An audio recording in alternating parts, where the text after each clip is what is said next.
राधे राधे।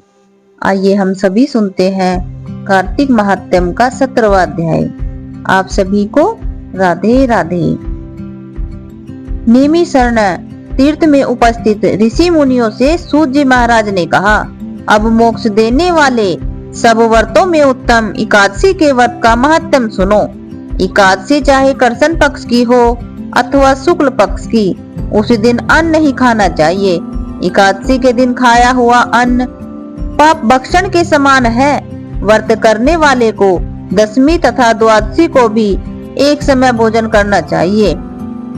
नारद जी द्वारा महाराज पृथु को सुनाई हुई कथा सुनाते हुए सूत जी ने कहा, गंगा के समान तीर्थ नहीं, माता के समान गुरु नहीं, विष्णु के समान देव नहीं, अन्न न खाने के समान तप नहीं, तथा शांति के समान संसार में कोई सुख नहीं।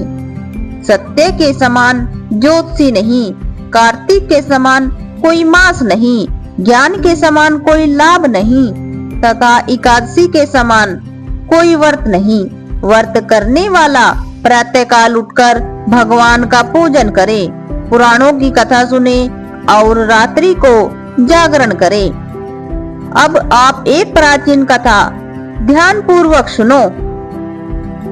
नर्मदा नदी के तट पर गालब ऋषि का शांत शोभायुक्त और मनोरम आश्रम था।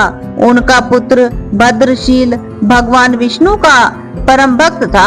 भद्रशील अपने साथियों के साथ भगवान की मूर्ति बनाकर पूजन करता, साथ ही उन्हें उपदेश दिया करता कि वे भी भगवान का पूजन करें तथा एकादशी का व्रत रखें। उपदेश सुनकर बालक भी ऐसा ही किया करते थे। अपने पुत्र के चरित्र का देखकर गालब ऋषि ने एक समय उससे पूछा, हे भद्रशील, तुम हर समय भगवान विष्णु की पूजा अर्चना में लगे रहते हो, यह उपदेश तुमको किसने दिया? यह बात सुनकर भद्रशील बोला, हे पिताजी, मैं पूर्व जन्म का वृतांत सुनाता हूँ। पहले जन्म में मैं चंद्रवंश में धर्म कीर्ति नामक राजा था। दत्तात्रेय जी से मैंने शिक्षा दीक्षा ग्रहण की थी, साथ ही 1000 वर्ष तक राज्य भी किया था। अपने उस जन्म में मैंने धर्म तथा पुण्य के अनेक कार्य किए, परंतु बाद में बुरी संगति में फंसकर मैंने वेद मार्ग छोड़ दिया और पाखंड मार्ग पर चल पड़ा। मेरे दुराचारों को देखकर प्रजा भी पाप कर्म करने लगी। इस तरह धर्म शास्त्रों के कथानुसार प्रारंभ के पाप का छठा भाग भी मुझको मिलने लगा। एक दिन शिकार खेलने के लिए वन में गया। दिन भर भूखा प्यासा रहा, खाने पीने को कुछ नहीं मिला।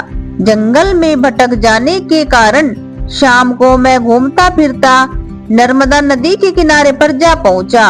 उस दिन एकादशी का व्रत होने के कारण वहां पर एकत्र अनेक वैष्णव भगवान का पूजन भजन कीर्तन कर रहे थे।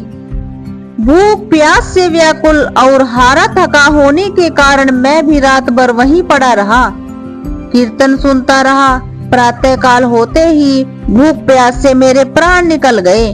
उसी समय यमराज के दूत आए और मुझे पापी को मारते पीटते हुए यमराज के पास ले गए। वहां पर यमराज ने चित्रगुप्त से मेरे पाप पुण्य का लेखा जोखा पूछा। चित्रगुप्त ने कहा, यद्यपि यह महान पापी है, परंतु इसने एकादशी का व्रत किया था और रात्रि भर भगवान का कीर्तन सुना था। एकादशी को भोजन न करने के कारण इसके प्राण निकले। इस कारण इसके समस्त पाप नष्ट हो गए। चित्रगुप्त की ये बातें सुनकर यमराज तत्काल अपने आसन से उठकर खड़े हो गए और मुझे नमस्कार किया। फिर मुझसे बोले, हमसे बड़ी भूल हो गई है, आप क्षमा करें। फिर यमराज अपने दूतों को धिक्कारते हुए कहने लगे, जो व्यक्ति भगवान के नाम का स्मरण करता है अथवा सुनता है, उसको कभी हमारे पास मत लाना। जिसने अनजाने में भी एकादशी का व्रत किया हो उसके समस्त पाप नष्ट हो जाते हैं और उसे हमारे पास आने की आवश्यकता नहीं पड़ती। इसके बाद यमराज ने मेरा पूजन किया और मुझे फिर सुंदर विमान पर बैठाकर विष्णु लोक को भेज दिया। हजारों वर्ष इंद्रलोक तथा विष्णु लोक में रहने के बाद अब मैंने आपके यहाँ पर जन्म लिया है। एकादशी के व्रत की महिमा को तो अपार अपार सुख है।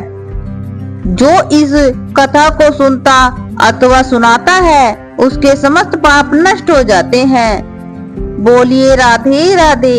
अभी आप सभी ने सुना कार्तिक महात्म्य का 17वां अध्याय जो संपूर्ण हुआ। राधे राधे।